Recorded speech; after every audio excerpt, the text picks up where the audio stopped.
நம்மளோட பல்லுல ஒரு கிராக் விழுந்துருச்சு. அதுக்கு என்ன பண்றது? இது எல்லாருக்குமே இருக்கிற ஒரு முக்கியமான கொஸ்டின். பல் கிராக் விழுந்துட்டாலே கண்டிப்பா நம்ம ஒரு டென்டிஸ்ட்ட போய் செக் பண்ணி தான் ஆகணும். இந்த பல் கிராக் அப்படின்றது உங்களால கண்டுபிடிக்க முடியாம கூட இருக்கலாம். இத எப்போ நீங்க ஃபீல் பண்ணுவீங்க? வலி.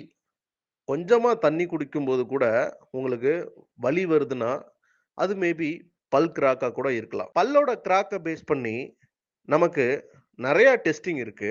கிரேஸ் லைன்ஸ் நம்ம பல்லோட மேல் பகுதியில சின்னதா ஒரு ரேகை மாதிரி உங்களுக்கு கிராக் விழுந்திருக்கும். இந்த மாதிரியான கிராக்குக்கு ட்ரீட்மெண்ட் பெரிய அளவுக்கு தேவைப்படாது. ஃப்ராக்சர்ட் கர்வ்ஸ் பல் ஓரமா முறிஞ்சிருக்கும். இந்த மாதிரியான கிராக்குக்கு ஃபில்லிங் அல்லது கிரவுன் நம்ம போடுற மாதிரி இருக்கும். கிராக்டு டூத் பல் வேரோட மேல் பாகம் வர கிராக் இருக்கும்.